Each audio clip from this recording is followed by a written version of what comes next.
Hei kaikille, tervetuloa tänne GoExpo-messuille. Minä olen Mikko Mäkipää ja tulin teille puhumaan pitkän matkan pyöräilystä. Olen täällä ollut muutamia kertoja puhumassa pitkän matkan pyöräilystä yleisesti ja usein kysymykset, mitä siihen tulee, niin liittyy siihen, että mitä siinä pyörässä tarkalleen on ja mitä pakataan mukaan ja minkä takia. Koska pyöräilyä on tosi monenlaista, niin aloitetaan kertomalla siitä, että minkälaisesta pyöräilystä nyt on kyse. Eli tällaisesta nykyään kutsutaan bikepacking-pyöräilyksi usein, eli pitkän matkan pyöräilystä, jossa ei ole huoltoa. Eli kaikkea voi käyttää kauppoja, hotelleja, vastaavia palveluita, mutta ei voi mennä kaverin luokse tai kotiin käymään matkalla. Eli kaikki täytyy hoitaa tien päällä itse, ajetaan yksin. Kello pysähtyy vasta kun ollaan perillä. Reitti on vapaa. Tässä esimerkkitapaus, eli viime syksyllä ajettu ruskapyöräily. Lähtö oli Hangosta. Ajettiin Kolin syötteen Saariselän kautta Gränsö Jakobselviin tuonne Barentsinmeren rannalle Norjaan. Aikaa oli 8 päivää, eli näillä spekseillä lähdettiin miettimään, että mitä sinne pyörään pakataan mukaan. Meitä lähti liikkeelle sieltä Hangosta auringonlaskun aikaan 18 henkeä. Ja oikeastaan kaikkien pyörät oli suurin piirtein samanlaisia. Taustalla on ihan perus maantiepyörä useimmiten, joillakin vähän syklokrossia, maastoa, niin edelleen, mutta pääasiassa oli maantiepyörä. Siinä oli erilaisia sarjoja laukkuja, runkolaukkua, tuossa vaakaputkessa päällä olevia laukkuja, satulalaukkuja, ohjaustangolaukkuja vastaavia. Kaikki on yksilöitä, kaikki pakkaa sinne mukaan, mitä juuri itse kokee tarvitsevansa. Ei ole mitään tämmöistä yleistä sääntöä, että kaikki tarvitsevat juuri ehdottomasti nämä asiat. Osa porukasta nukkui pääasiassa hotelleissa, osa pelkästään ulkona. 18 lähtijästä 13 pääsi maaliin. Nopein meni karvan alle 100 tuntia, eli noin 400 kilometriä päivässä. Oma matka oli noin 300 kilometriä päivässä, siihen meni aika minuutille 6 vuorokautta, noin 1800 kilometriä. Ja viimeiset, jotka tuli maaliin, niin tuli aikarajassa niin, että heidän päivämatkansa oli noin 240 kilsaa ollut päivässä siihen asti. Eli mitä sitten tarvitaan tämmöiselle matkalle ja minkä tyyppistä tavaraa? Mä olen nyt tällä hetkellä pukeutunut suunnilleen samalla tavalla kuin maaliin tullessa. Kypärä, siinä oli otsalamppu lukuvalona. Sitten oli paksummat hanskat, perusajohanskat ja niiden alla lainerihanskat. Eli tämmöiset villalainerit vielä alle silloin kun oli kylmimmillään. Suomen halkipyöräily syyskuussa on todella helppoa siinä mielessä, että säät on muutaman pakkasasteen ja +10 välissä. Eli vaatetusta tarvitaan vain niihin olosuhteisiin eikä mihinkään muuhun. Pahimmillaan säätila saattaa vaihtua 40 astetta päivässä jossain muualla ajettaessa. Sitten oli tämmöiset vähän paksummasta kankaasta olevat perusajohousut ja niiden jatkoksi tommoset toi termoirtolahkeet. Niillä pärjää ihan hyvin semmosessa nolla kelissä, vaikka vähän sataiskin. Päällä heijastinliivi.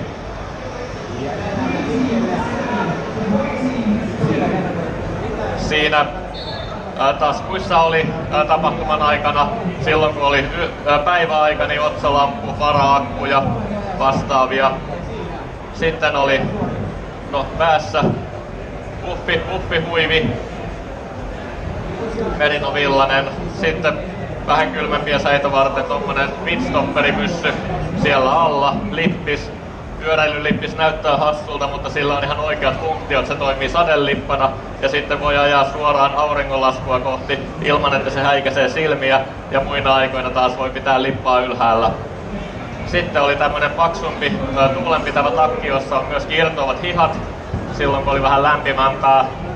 Siellä on taskussa musette, eli kun kävi kaupassa, saattoi pistää tänne semmosia nopeasti nautittavia eväitä, tulla takas pyörän päälle, jatkaa ajamista ja sieltä haukata keksiä suuhun ja sitten seuraavan kerran kun piti vaikka vessatauon, niin heittää takaisin laukun taskuun. Ja sitten jos oli vähän pidempi siivu tulossa, että tiesi, että ei ole mitään järkevää huoltoa tarjolla, pisin yhtäjaksoinen taisi olla Inarista tonne Sevettijärvelle tai Näätämöön, siinä oli noin 130 kilsaa, tiesi, että siinä ei ole minkäännäköistä kauppaa taikka vastaavaa välillä, niin siellä viimeisellä kauppavisiitillä niin täytti sitten selkärepun, tämmönen pieneen pakkautuva selkäreppu, johon mahtui sitten vesipulloja, vähän leipää ja muuta sellaista mukaan.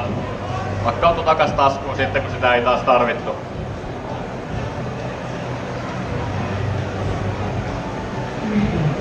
Perus maastokengät jalassa, ei siinä mitään ihmeempää. Taskussa kamera, toisessa taskussa lompakko ja kännykkä, silloin ne oli vedenpitävässä pussissa. Siirrytään seuraavaksi katsomaan, mitä varsinaisesti pyörän päällä tapahtuu.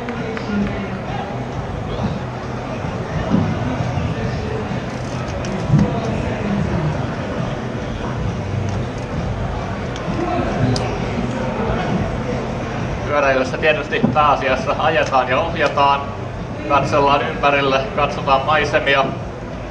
Silloin tällöin on myös aikaa syödä. Tässä on pääosa eväistä. Nyt siellä on vasupaloja.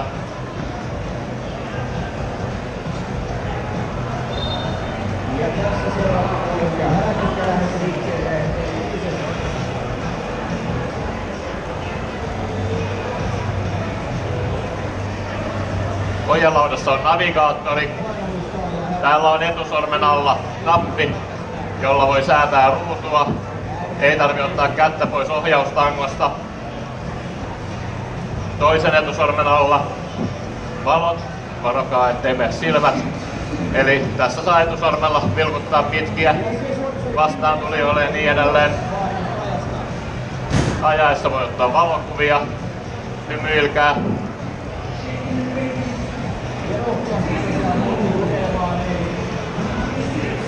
Juodaan.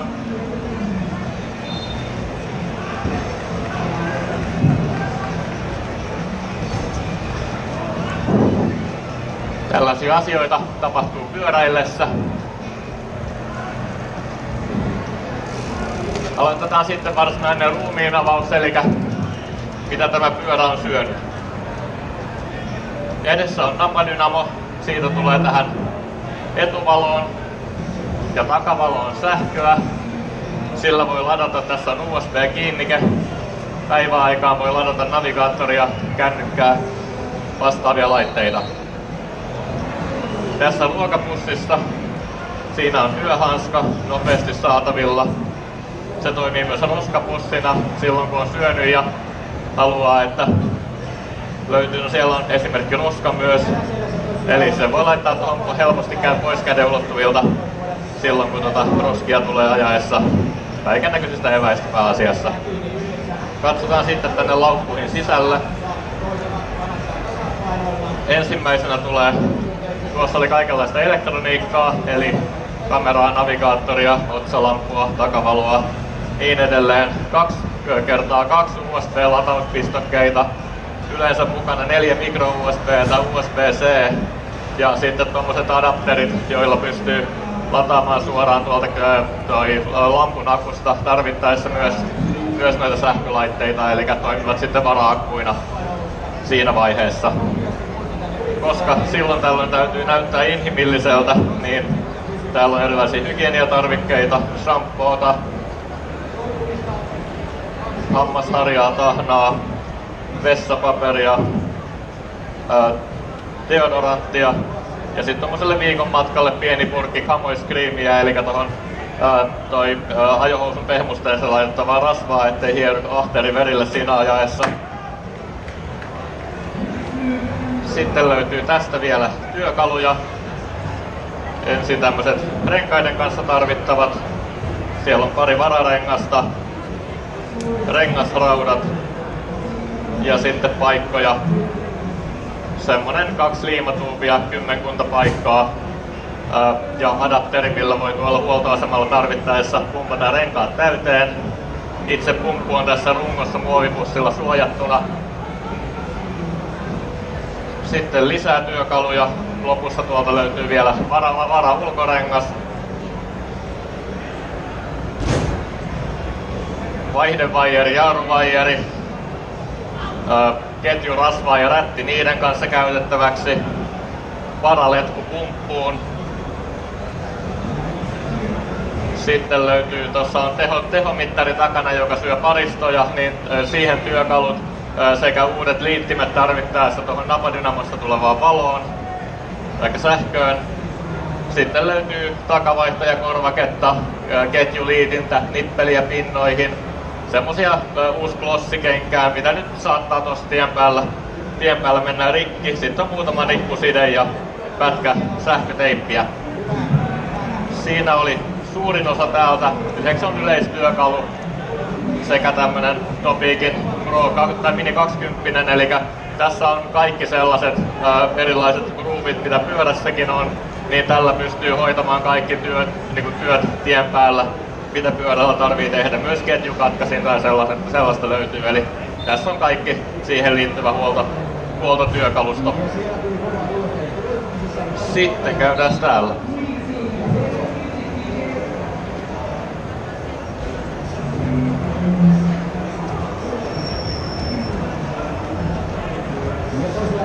Eli täältä löytyy makuualusta. Sitten löytyy vaatetusta. Täällä on varasukat,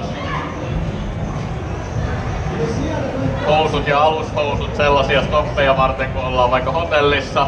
Pysähdyin kerran syötteellä hotelliyön ja sitten kolilla kävin pesemässä myös tai kävin suihkussa ja pesin vaatteet. Muuten olin taivasalla.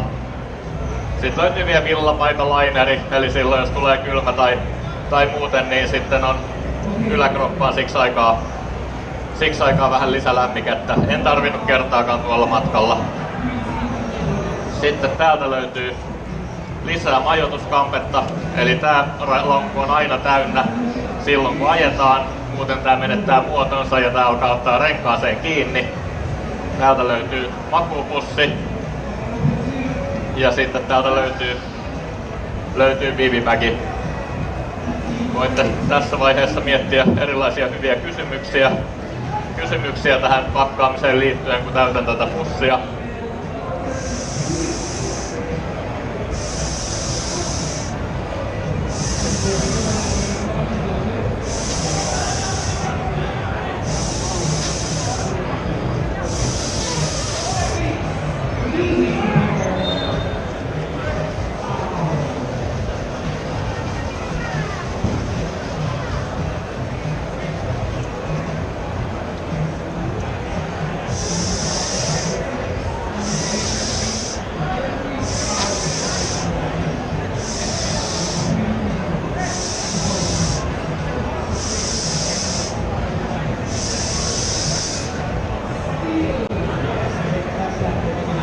Tossa oli majoitus Lentiirassa Kuhmon jälkeen. Sato kaatamalla vettä ja ensimmäinen paikka missä näkyy, että oli pikkusen kuivaa, oli vanhan kaupan lipan alla. Menin siihen nukkumaan.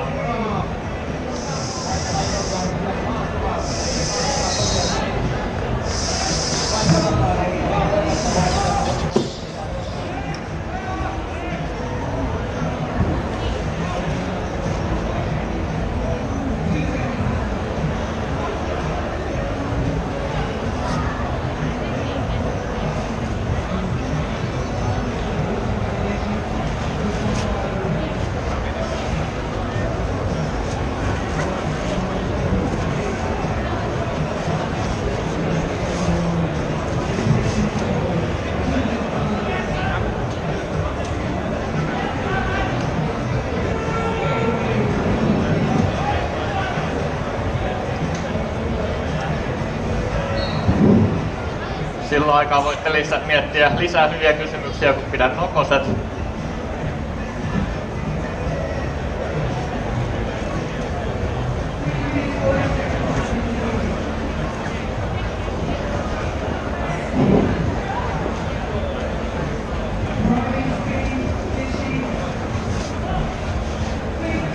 Täällä on yleensä melko trooppinen ilmasto aamulla, mutta se ei sinänsä haittaa. Se on motivaatio hypätä ulos bussista ja takaisin pyörän selkään. Yleensä semmosia 2-5 tunnin unia tuli matkan aikana vietettyä. Yleensä otin jonkun verran märkiä vaatteita pois päältä, mutta vain yhden kerran otin kaikki ajovaatteet pois päältä nukkumaan mennessä. Siinä oli ruumiinavaus polkupyörälle. Nyt on 4 minuuttia aikaa kaikenlaisille hyville kysymyksille. Oliko meillä mikki käytössä kysymyksiä varten? No. Mitä ne painaa noita varusteita? Varusteiden paino oli kysymyksenä. Mä luulen, että noin 15-16 kiloa meni tää kokonaisuus. Sitä suuruusluokkaa. Ehkä tommoset, tossa oli noita eri pyöriä äsken, niin se on varmaan suunnilleen 20 ja 15 välissä suurin osa kalusteista, mitä tulee mukaan. Lisää kysymyksiä? Siis onko pyörä mukana? Pyörä mukana. Kyllä on pyörä mukana siinä painossa. Kyllä. Siellä oli. Ottakaa mikki, niin ihmiset kuulee, mitä te kysytte. Moikka. Mikä sun keskivauhti oli tuolla reissulla? Sori, mä en tullut ihan alussa. Joo, ajoaikainen keskinopeus, eli se oli 300 kilsaa päivä. Oli matka, niin se tarkoitti, että ajoaikainen keskinopeus oli ehkä jossain 2,4, 2,2 tietä missä, vähän päivästä riippuen, oliko vasta vai myötätuulta. Jos haluaa tulla juttelemaan lisää vielä myöhemmin, niin tuossa 13.30 aikaa Patsarin kahvilalla voi tulla nykäsen hihasta. Joo, morjes. Kuule, semmoista kysymystä, että joudutko paljon harjoittelee satuloiden kanssa, niin löytyi tuo nahkainen versio? En joutunut hirveästi harjoittelemaan. Mulla on tällä hetkellä 4 eri satulaa käytössä ja kaikki toimii aika hyvin omalle ahterille, että ei ole semmoista ongelmaa, että totta kai ajoasentoa sai monta kertaa kokeilla ennen kuin se lopullinen löytyi. Ei vaan, onko sulla mennyt pitkään löytää tää kokoonpano näille varusteille? Joka päivä se muuttuu, joka reissulle muuttuu jotain pientä. Mä oon ottanut jo yli 10 vuotta aina valokuvan ennen pakkauslistasta silloin kun on joku pidempi reissu. Ja siitä voi katsoa, että mitä on ollut 10 vuotta sitten ja mitä on ollut nyt. Ja siitä voi myös tehdä semmoisen checklistin, että hei, mulla oli toi mukana, mutta nyt mä en oo muistanut pakata sitä. Niin, sillä on päässyt pitkälle. Mutta aina jotain pientä tulee lisää ja vanhaa lähtee. Terve, sä oot vaihtanut ton satulan laukun toisen tyyppiseksi, niin hidastaako se? Ei sillä varsinaisesti ole nopeutta ja se on lähinnä, että mitä pyörää saa kätevästi kiinni. Nekin vaihtelee vähän tapauskohtaisesti, että mitä milloinkin on. Missä vaiheessa kuplamuovi vaihtui makuupussiin? Silloin kun tultiin Suomeen, eli Suomen syyskuussa on vähän ikävä lähteä pelkästään sillä varustuksella, eli Keski-Euroopan kesässä niin yleensä mun ainoa majoituskanka on tosiaan ollut kuplamuovin pätkä, joka on vedetty alle ja sitten on menty nukkumaan ja herätessä jatkettu. Vielä hyviä kysymyksiä. Yhdelle olisi ainakin aikaa. Tai oikeastaan tasan yhdelle. Joku vielä.